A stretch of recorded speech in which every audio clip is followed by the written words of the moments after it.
Hi there. I'm Cindy Linden, and this is the Cookalong podcast.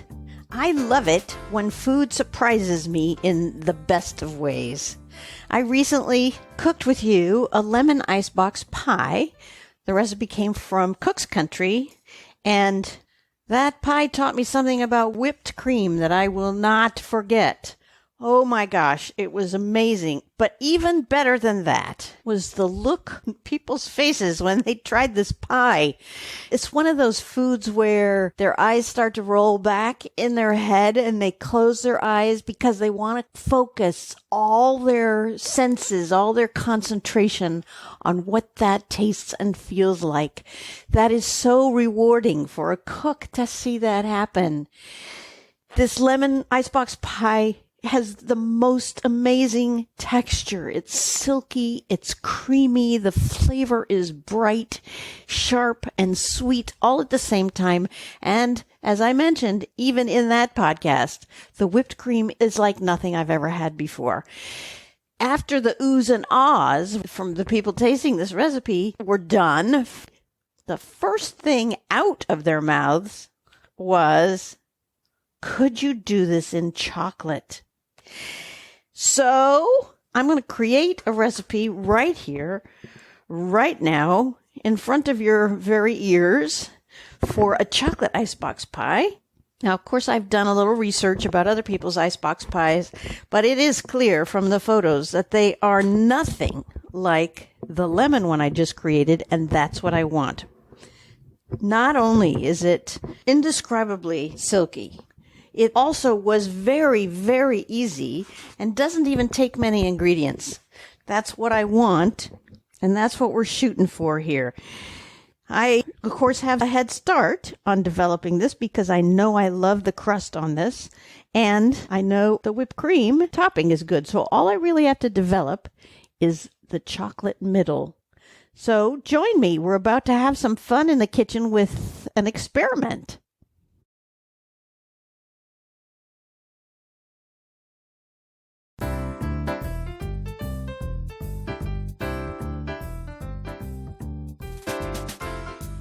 I'm excited to do this.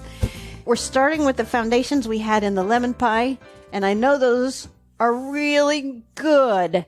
This is a really good graham cracker crust, and yes, I opted for that over an Oreo cookie kind of chocolate wafer kind of crust, because I really like a graham cracker crust, and I think the contrast will be nice with the chocolate, rather than having just different chocolates together. Let's set it off a little bit with something different. You need 9 whole graham crackers, 3 tablespoons of regular sugar, 5 tablespoons of butter, and you can use unsalted if you like. I am using salted butter because, as with the lemon, I think the salt kind of enhances things a little bit, and especially with chocolate. You know, that's the latest thing, is salted chocolate. So I'm not going to skimp on the salt. I'm going to do regular salted butter. You need 2 cans of sweetened condensed milk, 3 large eggs, 1/8 of a teaspoon of kosher salt, a teaspoon of vanilla, 1/3 cup plus 2 tablespoons of chocolate chips. I recommend dark ones because we've got quite a lot of sugar in the condensed milk we're going to put in here. And so I'm going to use some 60%. You can use semi-sweet. And you can use 72%, whatever you think sounds good to you. Just know that the darker you go, the less sweet your pie is going to be. And then 1/4 cup plus 3 tablespoons of milk. I'm going to use regular cow's milk, whole milk. I think you could use any kind of milk here, but I am not going to experiment with that before this gets posted. So if you do use oat milk or almond milk or something else, I would really appreciate it if you would contact me and let me know how that turns out so that I can make a note in the recipe on the webpage about that. That would be really helpful. You need 1 tablespoon of Dutch cocoa. By the way, if you want to know what Dutch cocoa is and how it's different from natural cocoa, you will find a blog on my website, thecookalongpodcast.com, about different kinds of cocoa. Just type in the word cocoa and it should come up and it'll explain why they're different, and when to use each of them. And then for the topping, we want a cup of heavy whipping cream and a half a teaspoon more of vanilla extract. For equipment, we need a 9-inch pie plate, a dry measuring cup that we're going to use only the bottom of, a wire cooling rack, a whisk, and a bowl, and something to whip cream in. Now, I'm going to use a stand mixer, I think, but you could also use a stick blender with a whisk attachment or a hand mixer with whisk attachments. Any of those will work. And the only do-ahead is going to be to preheat the oven to 325 degrees. I'm going to do mine in my toaster oven, so I don't even have to do that yet. If you have a toaster oven that this will fit in, it worked really well for the lemon pie, so I don't know why it wouldn't work for the chocolate one. Like the lemon pie, you're going to want to start this early in the day if you want to have some tonight, because it has to chill for several hours. So that's a kind of a do-ahead. So I'm starting with the crust. And I'm putting 9 full sheet graham crackers in there. And I'm breaking them up into squares as I do it. So they're little pieces. And it'll be faster. 9. And then we add the 3 tablespoons of granulated sugar in with the graham crackers. And then we're going to process that until we get really fine crumbs. So I'm going to shut the recorder off while I make all this noise, okay? I'll be right back. All right, that only took a moment. Now we want to put 5 tablespoons of the butter into some container and melt it. And I've learned to use a lidded glass container for that because otherwise it boils over and makes a mess all over my microwave turntable. So I'm going to give that about a minute on high. Now the butter just gets poured in with the crumbs, and then we're going to pulse it a few times until we get something that can be pressed into place in the bottom of the pie pan.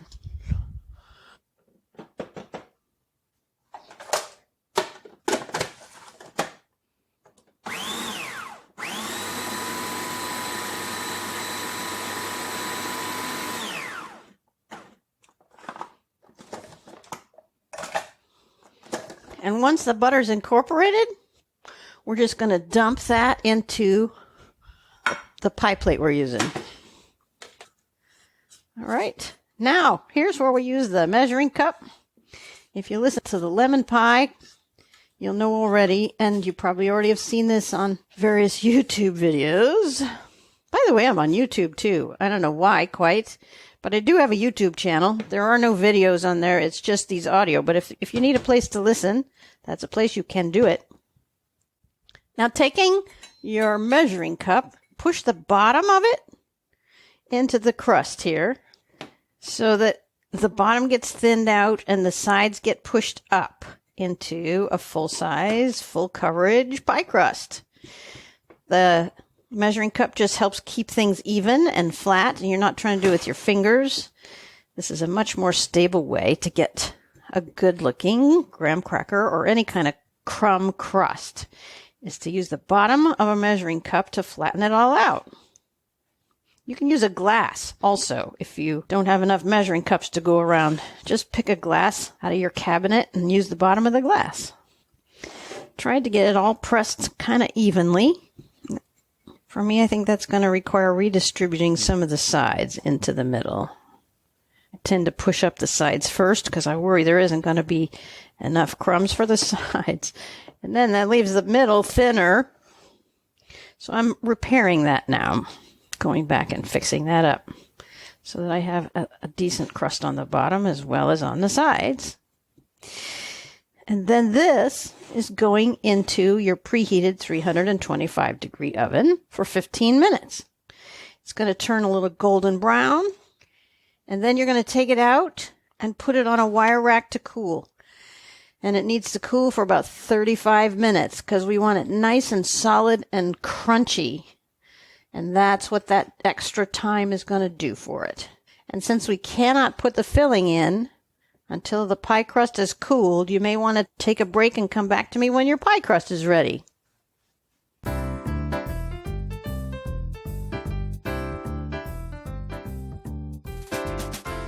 All right, so as your pie crust is still cooling, now you need to increase the temperature on your preheated oven to 375.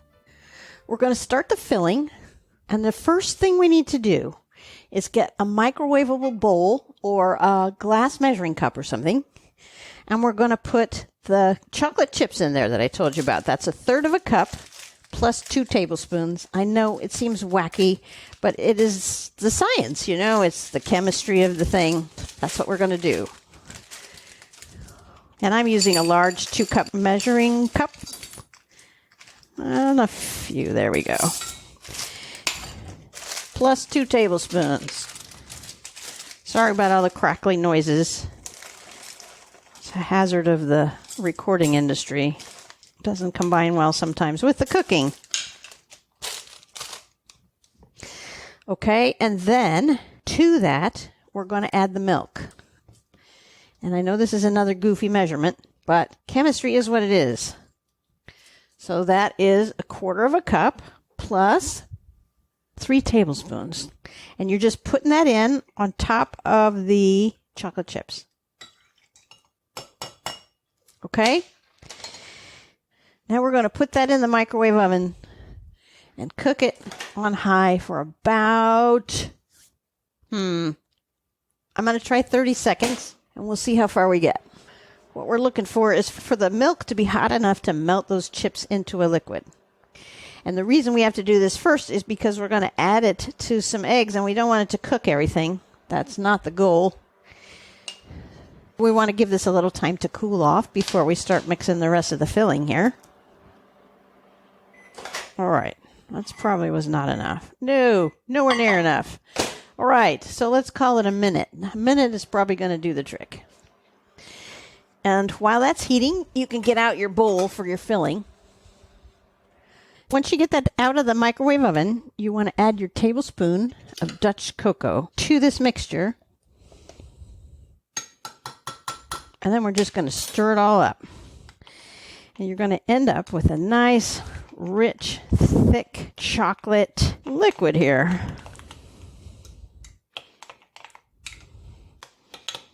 And it should be, in total, when you're done, just over 3/4 of a cup. If it isn't that much, once you get it all stirred up, you may want to add a little milk. It should look like 3/4 of a cup plus about 2 tablespoons. So a little bit over that 3/4 of a cup mark. Actually, looks like my math was good. There we go. Perfect.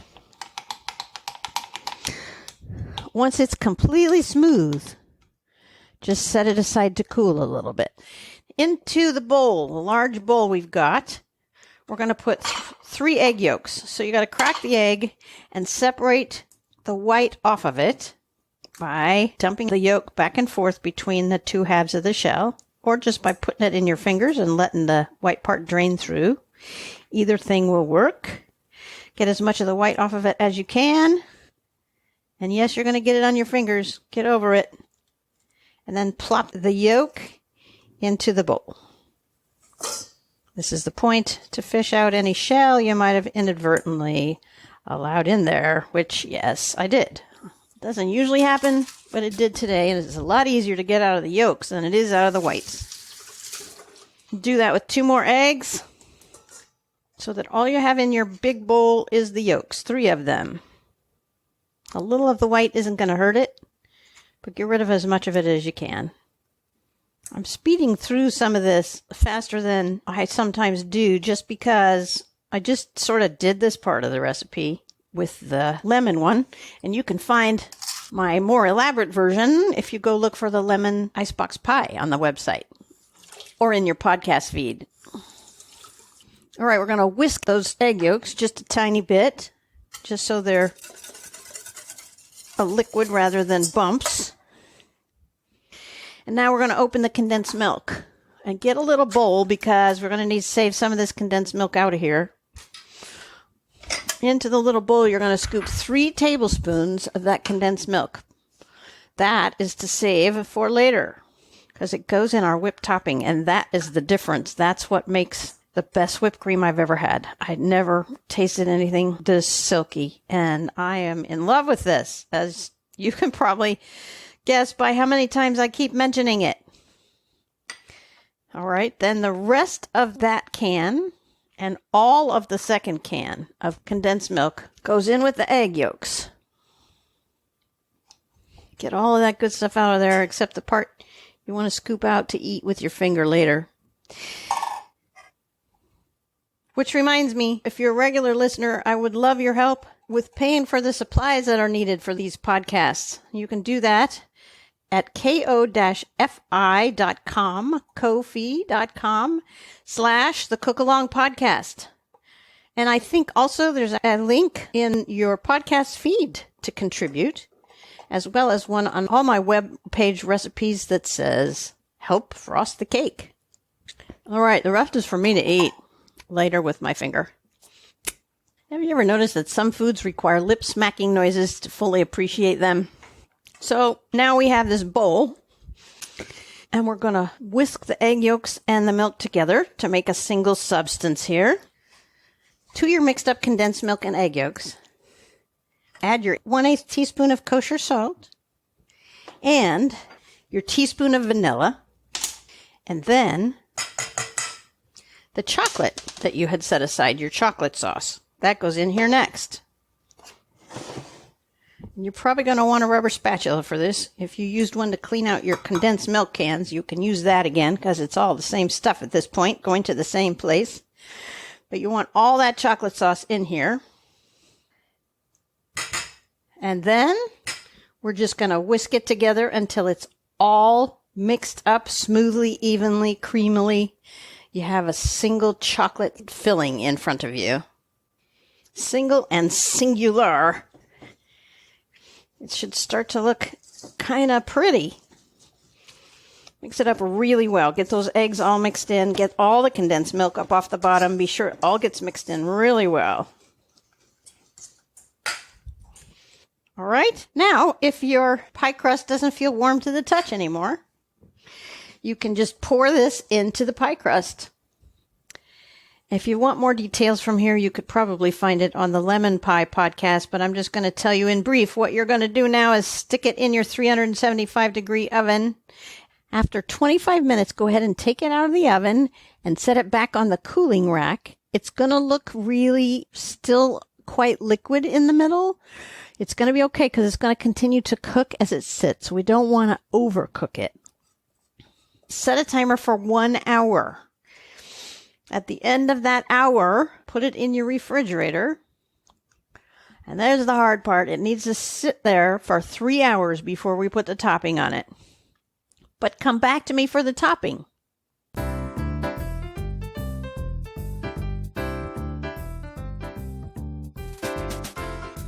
Now it's time for the finishing touch. The crown on the top of the castle here.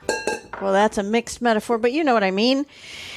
You need your mixing bowl, you need your mixer and whisk attachment, unless you're going to try to do this by hand, which I don't recommend. And put into the bowl a cup of heavy whipping cream, a half a teaspoon of vanilla extract, and the 3 tablespoons we saved out of the condensed milk. And then put it on your mixer with the whisk attachment on there. We're going to start mixing it, but we're going to do it really slow. Start it on slow, because the first thing to do is just to get the cream and the condensed milk mixed together. We don't need to whip it yet. We need it all kind of mixed together first. So just on low. And then when it looks like it's kind of mixed up, just start increasing the speed until you get it high enough to whip the cream. And what we're looking for is stiff peaks. And again, if you want more detail on any of this, I'm going to refer you to the lemon icebox pie recipe, where I talk about it at a little more length. Not a lot, but a little. And tell you what you're looking for.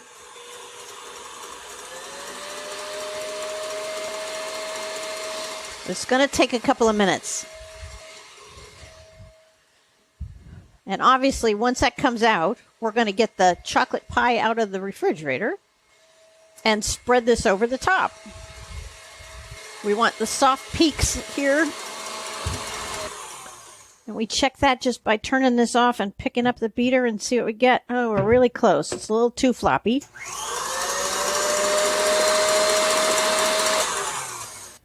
Oh boy, that's really, yeah, no, I'm going to give it another seconds here.